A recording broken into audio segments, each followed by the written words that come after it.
지난주부터 일과 삶에 대한 이야기를 말씀을 나누고 있습니다. 워라벨, 워킹과 라이프에 대한 삶의 밸런스를 맞춰야 되겠다 하는 말씀을 나누고 있는데요.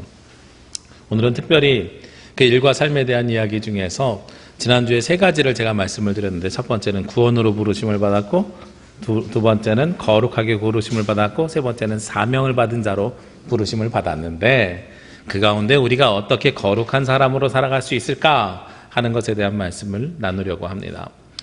예전에 제가 여름 성경학교 여름 수련회를 진행하면서 아이들하고 그런 게임을 한 적이 있어요. 둘씩 짝을 짓게 하고요, 두 사람이 얼마나 마음이 잘 맞는가 하는 게임을 하는 거예요.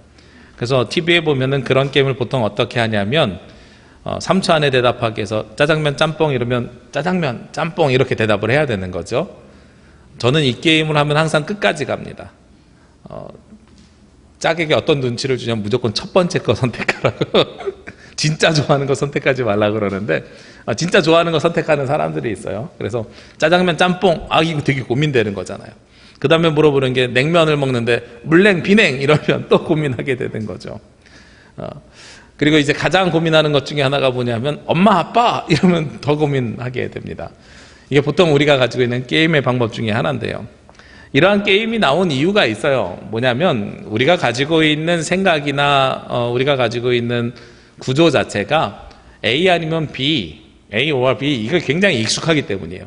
둘 중에 하나를 정하고, 그리고 그것이 분명할수록 사람들은 좋습니다. 그래서 목회자들이 항상 고민하는 게 있어요. 설교를 하고 말씀을 전하는데 이렇게 이분법적으로 말씀을 전하면 굉장히 그 교회도 부흥하고 성도들이 그 설교를 좋아합니다. 여러분, 하나님 앞에 예배하면 복 받습니다, 헌금 많이 하면 복 받습니다, 이게 다 이런 이분법적인 구조에서 나오는 거거든요. 예배하지 않고 헌금하지 않으면 죄 받습니다, 이런 구조잖아요. 근데 진짜로 우리의 삶이 그렇냐고요? 아니죠. 하나님은 우리가 예물을 얼마나 드리는지 여기 관심 갖는 거 아니거든요. 내가 어떤 마음으로 하나님 앞에 예배 드리느냐 하는 것이 관심이 있는 거예요. 근데 우리가 이 구도 속에 너무나도 익숙하다 보니까 정치적으로도요, 진보냐 보수냐 좌냐 우냐 이렇게 해놓고 그 사이에를 줄을 세웁니다. 이게 우리가 가지고 있는 사고의 방법이에요. 왼쪽과 오른쪽 둘 중에 하나를 선택, 그리고 나서 줄을 세우는 겁니다. 가끔 장난기가 발동해서 아이들에게 그런 질문을 합니다. 엄마가 좋아 아빠가 좋아? 근데 이 아이들이 기가 막히게요, 끝까지 둘 중에 하나를 선택을 안 해요. 하나를 선택했을 때 본인이 곤란함을 몸으로 체험했으니까요. 근데 요즘은 새로운 질문을 하나 개발해놨어요. 어떤 질문을 개발했냐면 엄마가 좋아 아빠가 좋아 말고요, 외할머니가 좋아 친할머니가 좋아? 그랬더니 동공이 흔들리기 시작해요. 둘 중에 하나 호불호가 갈리기 시작하는 거예요. 그건 아마도 그런 것 때문에 그런 것 같아요. 좀 더 자주 보는 사람, 덜 보는 사람, 이런 차이가 있는 것 같습니다. 이것이 우리가 가지고 있는 첫 번째 구조이고요. 두 번째 구조는요, 이렇게 좌와 우를 구별하고 난 다음에는 이 사이를 순번을 매겨서 누가 더 좌에 있는지 누가 더 우에 있는지 줄을 세우는 게 우리가 하는 일입니다. 제가 고등학교 시절에 기억에 남는 미술 선생님이 한 분 계십니다. 그 미술 선생님이 저에게 매 시간마다 독특한 걸 요구하셨어요. 그래서 아주 기억에 남는데, 무엇을 요구했냐면 학교에 올 때마다 만화책을 가지고 오라는 거예요. 근데 저희 학교 다니던 시절에 그 소지품 검사가 있었거든요. 소지품 검사에서 만화책이 나오면 혼난단 말이에요. 근데 선생님이 만화책을 가지고 오래요, 매번 수업 시간마다. 그래서 만화책을 안 가지고 가면 혼났어요. 왜 만화책을 가지고 오라고 이야기하냐면 학생들에게 그림을 그려놓으라고 시켜놓고 본인이 그 시간 동안 그걸 보시는 거예요. 그래서 만화책을 너무 얇은 걸 가지고 가도 혼나요. 1시간 분량을 가지고 오라고 이야기를 해요. 근데 제가 만화를 별로 안 보던 사람이라 집에 만화책이 별로 없어요. 그래서 굳이 선생님한테 만화책을 갖다 드리기 위해서 만화방을 들려서 학교를 갔던 기억이 나요. 그렇게 독특한 선생님이었는데 개인적으로는 그 선생님 참 좋아했습니다. 왜냐하면 그만큼 학생들에게 자유롭게 그림을 그릴 수 있는 시간을 주고, 그리고 본인이 관심을 안 갖는 척을 하세요. 근데 관심을 안 갖는 척을 하시는 거지 관심이 없는 게 아니라 실제로 아이들이 그림을 그리는 거에 모두 다 관심을 가지고 계시더라고요. 그러면서 굉장히 좋아했는데 선생님의 독특한 평가 방법이 하나 있었어요. 어떤 평가 방법이 있었냐면, 그렇게 만화를 보시고 그림을 전혀 안 보시는 것 같지만 마지막에 평가하실 때는 콕콕 찍어서 A, B, C, D, A, B, C, D 이러면서 지나다니시는 거예요. 그리고 나서 D 나와 그러면 D 받은 친구들이 한 줄로 쭉 씁니다. 10명이. 그러면 아이들에게 순번 매기라 그래요. 그래서 왼쪽 오른쪽 이렇게 순번을 쭉 매겨요. 그리고 나서 왼쪽에 있는 1, 2, 3번 남아 그리고 나머지 들어가는 거예요. 그리고 1, 2, 3번은 남으면 그 다음에는 C 나와 그러면 C 나와서 얘네들이랑 또 경쟁해서 또 순번 줄을 세워지는 거예요. 그런 식으로 몇 명을 다 줄 세우냐면 50명을 세워요. 근데 저는 감사하게도요, 매주 만화책을 준비하는 대가로 정해지는 등수에서 무조건 플러스 5 앞으로 5칸을 더 가게 돼 있어요. 그래서 선생님이 제가 만약에 15번째면 얘 매주 만화책 준비했으니까 5칸 앞으로 간다, 이의 없지 이러고서 땡겨주시는 거예요. 그런 기억이 납니다. 근데 이 모든 일들이 다 뭐 하는 거냐? 잘하는 것과 못하는 것 둘로 이분법으로 구별하고요, 이걸 한 줄로 이렇게 쭉 줄 세우는 일을 우리가 하고 있더란 말이죠. 그런데 신앙생활, 직장생활이 과연 그렇냐는 거예요. 여러분에게 질문을 하면 이런 질문을 할 수 있는 거죠. 같은 개념으로 교회와 직장 이러면 뭘 선택하겠냐? 물론 이 자리에 앉아 계신 분들은 그러면 다 교회 이렇게 대답하겠지만, 내일 회사 갔을 때 너 교회 갈 거야 직장 갈 거야 그러면 우리의 입장이 바뀌는 거죠. 그죠? 그럼 이거 둘 중에 하나를 선택할 수 있습니까? 아니면 이 양쪽에 놓고 줄을 한 줄로 세웠을 때 내가 어디에 줄을 설 수 있느냐 하는 부분이라는 거예요. 이게 사실은 우리의 영적인 삶과 그리고 세상에서의 삶 사이에 가장 커다란 고민거리 중에 하나라는 거죠. 그래서 제가 이 구도로 도저히 설명이 안 되는 거예요. 우리가 하나님 중심의 삶을 살아야 됩니다. 세상에서 잘 살아야 됩니다. 저는 이 두 가지를 합쳐서 세상에서 잘 사는 그리스도인이 되었으면 좋겠는데, 세상에서 잘 사는 그리스도인은 왼쪽으로 갈 거냐 오른쪽으로 갈 거냐 교회로 갈 거냐 세상으로 갈 거냐 이 둘 중에 하나를 선택해야 된다면 참 어려운 삶이라는 겁니다. 그래서 여기 계신 모든 분들을 신학교에 입학시킬 수도 없고요, 지난주에 말씀드렸던 것처럼 모든 사람이 목회자가 되어서도 안 되는 거죠. 그러면 어떻게 해야 되는가 고민하다가요, 책을 한 권 발견했는데 직장사역연구소라는 데가 있더라고요. 직장사역연구소에서 사역하시는 방선기 목사님이란 분이 크리스찬 직장백서라는 책을 쓰셨는데요, 그 책에 재미있는 도표가 하나 있었습니다. 어떤 도표냐면 바로 이런 도표예요. 왼쪽으로 가면 종교적인 일, 오른쪽으로 가면 일상적인 일, 그리고 위로 가면 영적인 일, 밑으로 가면 세속적인 일, 이렇게 방사형으로 한 선이 아니라 좀 더 입체적으로 우리의 삶을 구별지으려고 하더란 말이죠. 자, 여기에서 종교적인 일이 무엇인가를 알려드릴게요. 우리가 하나님 앞에 나와서 예배하고 기도하고 헌금하는 이러한 행위가 바로 종교적인 일입니다. 그런데 이 일이 거룩할 수 있고 이 일이 세속화될 수가 있습니다. 어떻게 하면 세속화된 일이냐? 500년 전에 종교개혁이 일어난 이유가 면죄부 판매 때문에 그렇죠. 그때는 무슨 말이 있었냐면 헌금함에다가 동전을 집어넣고 그 동전이 헌금함 바닥에 떨어져서 땡그랑 소리가 나는 그 순간에 우리의 이름이 하늘나라 생명책에 기록된다고 홍보하고 다녔어요. 그러니까 동전을 헌금을 해야 그 헌금이 땡그랑 하는 순간에 우리의 이름이 생명책에 기록된다고 사람들에게, 이건 전도도 아니고요 설교도 아니고요 홍보라고 저는 생각을 해요. 홍보하고 다녔어요. 거기에 반발해서 생겨난 것이 바로 종교개혁이지요. 지금 말씀드린 이 헌금하면 우리의 생명책이 하늘나라에 기록된다, 이거 뭐 때문에 그랬습니까? 그 이유가 원래 성 베드로 성당을 짓는데 건축 헌금이 부족하니까 어떻게 하면 사람들에게 많은 헌금을 받아들일 수 있을까, 이런 일들 때문에 생겨난 거잖아요. 이거는 영적인 일이에요 세속적인 일이에요? 세속적인 일인 거죠. 그러면 이 일은 어떤 일입니까? 종교적인 일이지만 세속적인 일, 그러니까 세속화된 종교, 여기에서 이야기하면 D에 속하는 삶이라는 거죠. 그런 일들은 요즘 많이 벌어지고 있습니다. 올해도요, 특별히 이 8월 달에 또 얼마나 기독교가 시끄러워졌습니까? 그렇죠? 교회 세습 문제 판결 난 것 때문에 그렇죠. 그리고 이단들이 설쳐되면서 참 희한한 교회 안에서 싸움 만들어냈죠. 건장한 복면 쓴 남자들이 여성들을 끄집어내는 이단들이 생겨났죠. 그리고 과천에 참 재밌는 이단도 하나 있더라고요. 피지가 무슨 천국과 가깝다고 글로 다 사람들을 이주시켜가지고 일을 시키는 이상한 데들. 이 모든 일들은 다 어디를 향해서 가고 있는 거예요? 하나님의 영적인 일을 향해서 가는 것이 아니라 자신의 이속과 이득을 향해서 가는 거니까 세속적인 일을 가는데, 이 세속적인 일을 하기 위해서 무엇을 이용을 해요? 종교적인 행위를 이용하고 있는 거죠. 그런데 우리가 하나님 앞에 나오면서요, 하나님 앞에 예배하면서 영적인 일을 할 수 있는 거죠. 하나님께서 주신 은혜에 감사해서 드리는 예물은 영적인 일이죠. 저는 여러분들이 제발 그거 안 하셨으면 좋겠어요. 구원받기 위해서 헌금하는 일 안 하셨으면 좋겠어요. 하나님은 여러분에게 절대로 돈을 요구하시는 분들이 아니거든요. 하나님이 절대로 여러분에게 돈을 요구하지 않으십니다. 헌금하고 구원은요, 상관관계가 성립되지 않습니다. 우리의 마음의 표현이라면 그것은 상관관계가 그때부터 성립되죠. 똑같은 물질이어도요, 욕심을 위해서 사용되는 것과 똑같은 물질이어도 영적인 부분으로 사용되는 것은 구별이 되는 거죠. 마찬가지예요. 하나님 앞에 나와서 드리는 이 예배도요, 행위로 이루어지는 예배라면 이것은 종교적인 일입니다.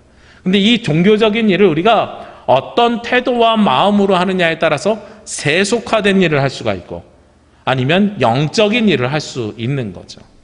그런데 여기에 A에 보면 종교적인 거룩한 일 이렇게 되어 있는데요, 주님 앞에 나와서 예배드리면서 하나님 앞에 더욱더 가까이 나아가면 종교적인 거룩한 일이 되는 거예요. 근데 제가 지난주에 말씀드렸는데 저와 여러분의 가장 커다란 차이가 어디에 있다 그랬어요? 저는 주의 일만 전담을 하는 전임 사역자인데 세상 사람들을 만나기가 어려워요. 저는 둘 중에 하나밖에 못해요. 세속적인 종교인이든지 아니면 영적인 종교인이든지 둘 중에 하나밖에 할 수가 없어요. 제가 살고 있는 삶의 범위가 그렇기 때문에 그래요. 종교적인 일 안에서 살고 있기 때문에 그렇습니다. 저의 일상도 종교적인 일인 거예요. 그런데 여러분은 여기에서만 머물러 있는 것이 아니라 어디로 나아갈 수 있습니까? 오른쪽에 있는, 이쪽이죠. 오른쪽에 있는 일상으로 갈 수 있죠. 일상으로 여러분들의 삶은 갈 수 있습니다. 그래서 여러분들은요, 이 종교적인 일과 일상 사이를 넘나드는 분들이신 거예요. 넘나드는데 우리가 왼쪽 오른쪽으로 구별하는 게 아니라 무엇이 중요하냐면 위냐 아래냐라는 게 중요한 거죠. 넘나들면서 세속적인 삶으로 갈 것이냐, 아니면 위에 있는 하나님의 일, 영적인 일로 갈 것이냐라는 거예요. 그러면 이 사이를 넘나들면 이것은 전혀 상관이 없어요. 이것이 종교적인 일이라고 해서 더 거룩하고 일상에서의 거룩함을 드러낸다고 해서 덜 거룩하다, 이게 아니라는 겁니다. 오늘 성경에서 하나님께서요, 9절 말씀에 보면 뭐라고 말씀하시냐, 그러나 너희는 택하신 족속이요 왕같은 제사장들이요 거룩한 나라요 그의 소유된 백성이니 하고 말씀하고 있어요. 하나님께서 우리를 선택하셨대요. 선택하시고 구약에서는 레위인만 제사장인데 여러분 모두를 제사장 삼으셨대요. 제사장으로 삼은 데서 끝나는 것이 아니라 거룩한 나라로 만들으셨어요. 그리고 하나님의 소유로 삼아 주셨습니다. 이 네 가지를 요약하면 하나님께서 우리를 거룩한 자로 선택하셨다 하는 것인데, 거룩한 자로 선택하셨으니 거룩한 종교적인 일만 해야 되느냐? 아니라는 거죠. 일상 속에서도 거룩한 일을 살면 거룩하게 선택받은 자로 삶을 살아간다는 겁니다. 아까 종교개혁에 대해서 말씀드렸죠.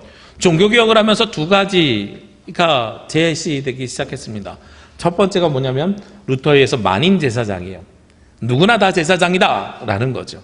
두 번째는요, 직업 소명설입니다. 칼빈에 의해서 이야기가 됐는데 우리가 모든 직업이 다 하나님으로부터 부름을 받은 직업이다 라는 거예요.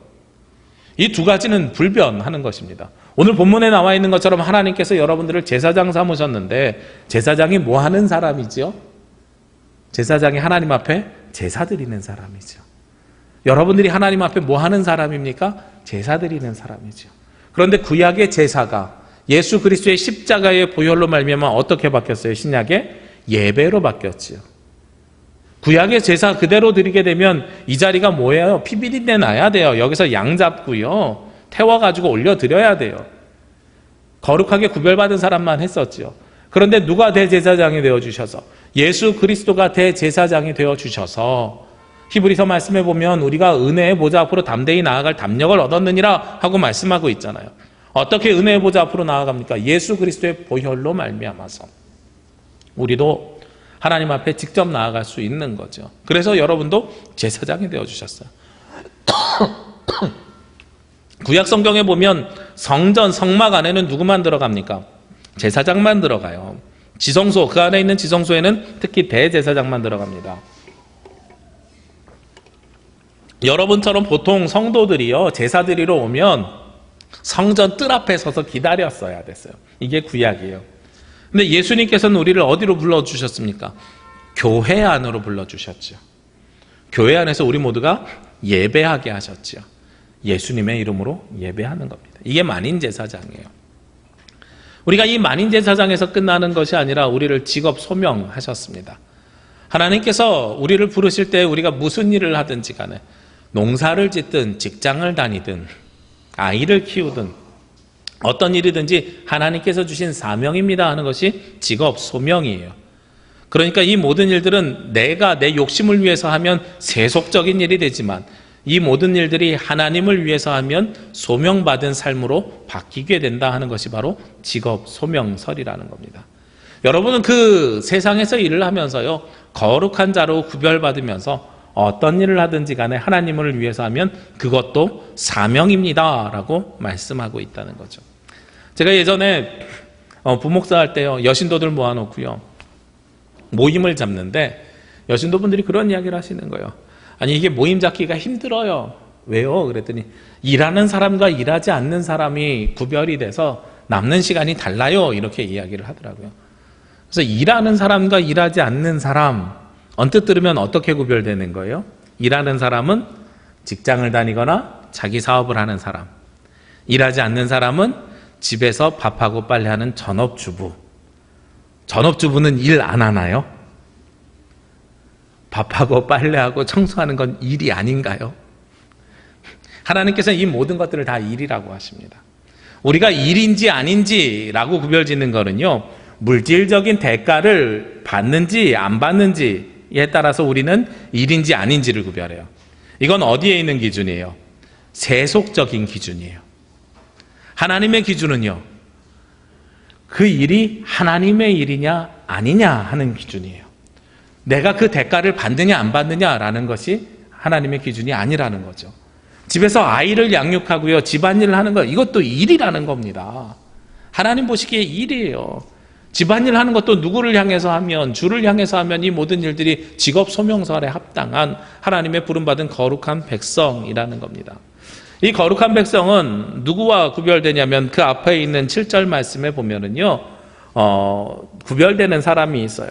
7절 말씀에 보면 그러므로 믿는 너희에게는 보배이나 믿지 아니하는 자에게는, 믿는 사람과 믿지 아니하는 자들에게 구별되는 게 있는데 무엇을 구별합니까?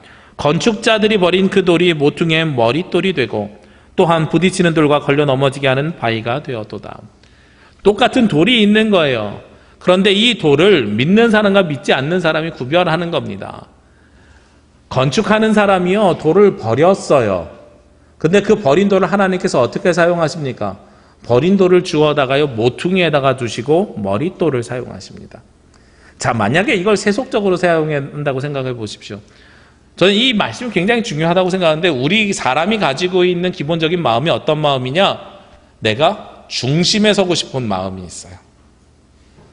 물론 저는 사진 찍을 때는 뒤로 가고 옆에 쓰고 싶어 합니다. 왜냐하면 제가 감춰야 될 게 좀 많아가지고 앞에 쓰면 드러나는 게 많아서 뒤로 가는 게 더 좋거든요. 그런데 희한하게도 사람들은요, 세상에 자기가 중심적인 역할을 하면 굉장히 뿌듯해해요. 야, 너 때문에 이번 사건이 바뀌었어. 너 때문에 이번 공사를 따냈어. 너 때문에 이번 문제가 해결됐어. 얼마나 뿌듯해하는지 몰라요. 아이들에게도 야, 큰일 날 뻔했는데 너 때문에 이번 태풍에서 우리가 잘 넘어갔어. 오 하면서 막 굉장히 으쓱으쓱 하는 거죠. 만약에요, 돌을 중심에다가 갖다 놔보십시오. 예배당 중심에다가요. 여러분 거실 중심에다가 돌을 갖다 놔보십시오. 그리고 그 돌을 기반으로 해서 기둥을 세워보십시오. 이 시간 예배드리는데 그게 얼마나 걸림돌이 돼요. 그렇죠? 그러니까 못 쓰겠다고 버렸어요. 하나님께서는요, 근데 그 버려진 돌을 가지고 어떻게 사용하신다고요? 우리 눈에는 보이지 않지만 모퉁이 4군데다 놓으시는 거예요. 우리가 별로 중요하게 생각하지 않지만 이 모퉁이에 있는 4개의 기둥이 튼튼하게 받쳐져야 이 건물이 무너지지 않게 되는 거거든요. 가장 중요한 사람으로 사용하시더란 말이에요. 이게 믿는 사람이 보는 관점하고 믿지 않는 사람들이 보는 관점입니다. 하나님께서는 이렇게 우리를 모퉁이 돌로 사용하시기 위해서 어떻게 하셨다고요? 우리를 선택하셨다고요. 택함을 받은 족속으로, 왕같은 제사장으로, 거룩한 나라로, 하나님의 소유된 백성으로 우리를 부르셨다 하는 것입니다. 그렇게 부름받은 우리는 그러면 어떤 삶을 살아야 되는가? 오늘 이 위에 있는 삶, 아래에 있는 삶 중에 위에 있는 삶을 살라고 더 강조하고 있는 것이 사실은 우리가 택함받았다가 아니라 그 뒤에 있는 말씀이에요. 우리는 보통 여기까지만 기억합니다. 찬송 때문에, 찬양 때문에 여기까지만 기억하는데 그 뒤에 보면 우리를 이렇게 하나님께서 선택하신 이유가 있어요. 9절 말씀 중반 이후에 보면은요, 이는 너희를 어두운 데서 불러내어 그의 기이한 빛에 들어가게 하시니에 아름다운 덕을 선포하게 하려 하심이라 하고 말씀합니다. 우리를 어두운 데서 불러내어서 기이한 빛으로 들어가게 하시려고 하는 게 아니에요. 잘 보세요. 우리를 어두운 데서 불러내서 기이한 빛에 들어가게 하신 우리를 어두움에서 빛으로 우리의 삶을 바꿔주신 분이 계시다는 거예요. 그분이 누구예요? 예수 그리스도. 이 예수 그리스도로 말미암아서 예수 그리스도의 무엇을 선포하게 하려고? 아름다운 덕을 드러내게 하시려고. 그러니까 하나님께서 우리를 선택한 이유는요, 아름다운 덕, 예수님의 아름다운 덕을 드러내기 위해서 우리를 선택하셨다는 거죠. 그러니까 우리는 어떤 삶을 살아야 된다고요? 아래의 삶이 아니라 위의 삶을 살아야 된다고요. 그래서 여러분들의 직장이나요, 가정이나요, 여러분들의 일상생활의 삶 속에서 위의 삶을 사는 것이 우리가 거룩한 백성으로 그 삶을 살아가는 것이다 하고 말씀하고 있다는 거죠. 그래서 저는 여러분들이 좌로나 우로나 우리가 둘 중에 하나를 선택하는 게 아니라 이왕 선택을 해야 되면 위의 삶과 아래의 삶을 선택하셨으면 좋겠어요. 그래서 위의 삶은 종교적인 행위뿐만 아니라 일상생활 속에서도 하나님을 향해서 하나님께서 주시는 은혜의 삶을 살아가는 것, 이것이 바로 우리가 살아가는 삶이라는 겁니다. 이 아름다운 덕을 위해서 살아가는 삶은요, 오늘 베드로전서에서만 나와 있는 것이 아니라 누가복음 4장 18절에도 예수님께서도 말씀하고 계십니다. 누가복음 4장 18절 아주 유명한 말씀인데요, 주의 성령이 내게 임하셨으니 이는 가난한 자에게 복음을 전하게 하시려고 내게 기름을 부으시고 나를 보내시고 포로된 자에게 자유를, 눈먼 자에게 다시 보게 함을 전파하며 눌린 자를 자유롭게 하고 주의 은혜를 전파하게 하려 하심이라. 주의 성령이 내게 임하셔서 나에게 목적하는 게 있어요. 이 뒤에 나와 있는 포로된 자에게 자유를, 눈먼 자에게 다시 보게 함을, 눌린 자에게 자유로, 이 모든 것들은요, 결과예요. 하나님께서 우리에게 성령을 주신 목적이 무엇이냐? 가난한 자에게 복음을 전하게 하시려고. 그리고 맨 마지막에요, 주의 은혜를 전파하게 하시려고. 성령을 주신 이유는 바로 가난한 자에게 복음과 주의 은혜를 전파하게 하기 위해서라는 말씀이죠. 이것은 무엇과 똑같습니까? 우리를 어두움에서 빛으로 인도하여 주신 예수 그리스도의 아름다운 덕을 선포하는 것, 이것이 중요한 거죠. 여기에는 두 가지가 있습니다. 우리가 선포하고 드러내야 되는 것이 누구라고요? 예수 그리스도여야 된다는 이야기와 동시에 이 어떻게 예수 그리스도를 전하느냐? 전파하는 것, 선포하는 것이라고 하는 거예요. 우리가 예수 그리스도를 전하는 건 당연히 아는 사실이고요. 그리고 그것을 선포한다는 것은 무슨 뜻입니까?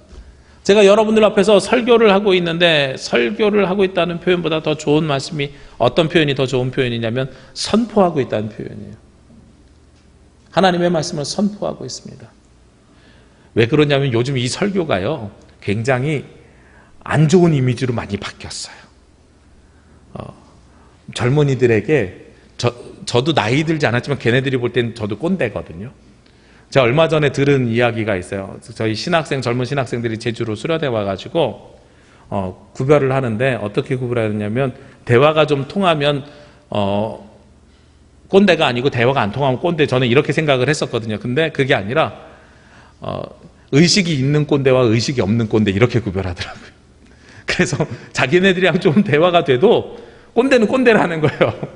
왜냐하면 생각하는 구조 자체가 본인들을 100% 이해해 주지 못한다고. 네. 어찌됐든 그래서 그네들 앞에서 내가 예전에 신학교 다닐 때는 이 얘기를 하는 순간에 속으로 무슨 생각을 해요? 설교하고 있네, 이렇게 생각을 하는 거죠. 설교가 하나님의 말씀의 선포거든요. 캐리그마예요. 이 선포는 하나님의 말씀이 선포되는 것이고 증거되는 것인데, 이거를 훈계나 교훈으로 우리가 착각하고 있어요. 훈계나 교훈하는 게 설교가 아니에요. 하나님의 말씀이 선포되는 겁니다. 아름다운 덕을 선포하라고 하셨습니다. 이 선포는요, 상호작용을 하는 대화의 행위가 아닙니다. 하나님께서 나에게 주신 영을 나를 통해서 성도들에게 전하는 행위를 선포라고 하는 겁니다. 그러니까 여러분들도 세상에 나가서 선포자가 되어야 되는데, 선포자가 된다는 것은 그들과 소통하지 말라는 게 아니고요, 대화하지 말라는 게 아니에요. 하나님께서 여러분들에게 누가복음에서 주신 말씀처럼, 그리고 오늘 주신 말씀처럼 하나님의 영이 우리 가운데 임하면, 우리가 하나님으로부터 선택받은 자가 되면, 내가 주의 일을, 예수 그리스도를 향해서 주의 일을 행하면서 살아갈 때에 내 말로뿐만 아니라요, 내 삶을 통해서 선포되어지는 거예요. 하나님의 역사심이 나를 통해서 증거되는 것이 바로 선포라는 거죠. 그래서 우리가 신앙생활을 한다는 것은, 영적인 생활을 한다는 것은 하나님의 일이 나를 통해서 선포되는 삶을 살아가는 겁니다. 그것은 교회 안에서만 살아가는 삶이 아니라 세상에서, 직장에서 그 삶을 살아가야 된다는 거예요. 사실 그리스도인으로 살아가는 게 그래서 참 어려운 삶입니다. 일과 삶의 밸런스를 맞춰서 살아간다는 것이 참으로 힘든 삶입니다. 그럼에도 불구하고 우리에게 그 삶을 살라고 말씀하십니다. 왜 그 삶을 살라고 말씀하십니까? 오늘 맨 마지막에 10절 말씀에 있는 것이 바로 그 이유입니다. 너희가 전에는 백성이 아니더니 이제는 하나님의 백성이요, 전에는 긍휼을 얻지 못하였더니 이제는 긍휼을 얻은 자니라. 비포 앤 애프터가 분명해요. 그렇죠? 우리가 아름다운 하나님 예수 그리스도를 선포하는 사람과 선포하지 못하는 사람은요, 백성이 아니더니 백성이더라. 전에는 긍휼을 얻지 못하였더니 긍휼을 얻었더라. 분명한 겁니다. 긍휼은 언제 얻게 됩니까? 우리가 죄인임을 고백할 때 예수 그리스도께서 우리를 어여삐 보아주셔서 그는 미쁘시니까 우리를 어떻게 해주세요? 우리를 구원해 주시는 거예요. 그것이 우리가 긍휼을 얻은 자의 삶입니다. 백성이 아닌 것과 백성인 삶은 어떤 삶입니까? 하나님의 백성, 하나님 나라에 들어갈 수 있는 삶과 하나님 나라에 들어가지 못하는 삶이잖아요. 그래서 제가 이 하나님 나라에 들어가지 못하는 삶이 어떤 삶일까 묵상해 봤어요. 백성은요, 나라가 있는 사람을 백성이라 그러거든요. 그래서 그 나라의 보호와 나라의 도움과 나라가 지켜주는 삶을 살아가는 것이 백성이죠. 그러면 백성이 아니면 어떤 삶이에요? 대한민국 백성이 아니면 다른 나라 백성이면 되잖아요. 근데 백성이 아닌 삶은, 생각해 보니까요, 난민이더라고요. 백성이 아닌 삶은 난민이더라고요. 내 나라는 돌아갈 수 없어요. 그 나라에서, 내 나라에서 나는 버림받았어요. 그래서 다른 나라 왔는데 다른 나라에서도 난민이더라고요. 그 나라 백성이 되지 못하더라고요. 요즘 제주에 난민들 들어와 있잖아요. 그 난민의 삶이 어떤 삶이냐는 거예요. 거주에 제한받고 있어요, 그 사람들. 법적으로는 제주도를 벗어날 수 없지만은요, 사회적으로는요, 사람들의 눈총이 따가워서 집 밖을 나가지 못한대요. 할 수 있는 삶이 없어요. 그리고 여름철이 막 이렇게 관광객들이 많아지니까 투숙했던 호텔이나 이런 데서 이제 나가라 그런대요. 편의를 봐줬는데 2인실에 6명이 살아도 침묵하고 있었는데 나가라 그래서 나왔어요.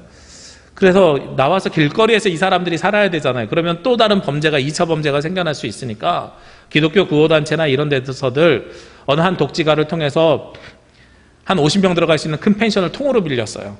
사회랑 이렇게 접촉이 좀 덜한 외곽에다가. 근데 그게 또 누가 신문 기사로 그걸 오픈해 버려가지고 그 지역 주민들이랑 청년이랑 다 찾아와가지고 시위하고 항의해갖고 결국 또 포기했어요. 똑바로 잠잘 곳이 없는 게 난민의 삶인 거예요. 우리가 하나님의 거룩한 백성으로 거룩한 삶을 살아야 되는 이유가 거기에 있는 거죠. 난민의 삶을 사시겠습니까? 아니면 영적인 백성의 삶을 사시겠습니까? 라는 질문으로 다시 돌아오게 되는 겁니다. 오늘 하나님께서요, 우리에게 세상에서 살아가면서 무엇을 잃지 말라고 말씀하시냐면 종교적인 행위를 안 해도 된다고 말씀하세요. 종교적인 행위는 어디서만 하면 돼요? 이렇게 여러분들 주일날 주님 앞에 나와서 예배드리면서 하시면 돼요. 그런데 어디서도 내가 거룩한 삶을 살아야 된다고요? 일상의 삶 속에서도 거룩한 삶, 하나님의 백성인 삶을 살라고 말씀하고 계십니다. 너희는 택한 족속이요, 왕같은 제사장이요, 거룩한 나라요, 나의 소유된 백성이니 너희를 통해서 아름다운 덕이 선포되었으면 좋겠다. 그래야 내가 너희들을 긍휼히 여겨서 구원함에 이르게 하고 그리고 나서 하나님의 백성으로 삼아 주실 것이다 하고 말씀하고 있습니다. 그래서 결국은 또 이분법적으로 물어보게 돼요. 짜장면, 짬뽕 이런 질문을 다시 여러분에게 드리는데요. 난민의 삶을 사시겠습니까? 백성의 삶을 사시겠습니까? 이건 왼쪽 오른쪽의 삶이 아니고요. 영적인 삶이냐 이 땅에서의 삶이냐의 우리의 선택입니다. 교회 안에서 살아가는 그리스도인들보다 일상생활 속에서 거룩하게 구별함을 받은 하나님 나라의 백성이 되시길 원합니다. 그것이 주님께서 우리에게 요청하시는 것이고 그것이 우리가 세상 속에서 잘 사는 그리스도인이 되는 것입니다. 기도드리겠습니다. 하나님 감사합니다. 하나님께서 우리 가운데 함께 하시고 생명과 말씀을 허락하여 주시니 감사합니다. 주께서 주시는 이 말씀을 따라 저희들 세상에서 살아갈 때에 하나님의 참 기쁨이 되는 삶이 되게 하여 주옵시고 저희들 하나님의 거룩한 백성과 왕같은 제사장과 거룩한 나라와 소유된 백성이 되었을 때에 하나님께서 주시는 기쁨과 감사와 영광이 있는, 그래서 우리를 통해 하나님의 말씀과 생명과 은혜가 선포되는 귀한 하나님의 자녀들 되게 하여 주시옵소서. 이 모든 말씀 예수님의 이름으로 기도합니다.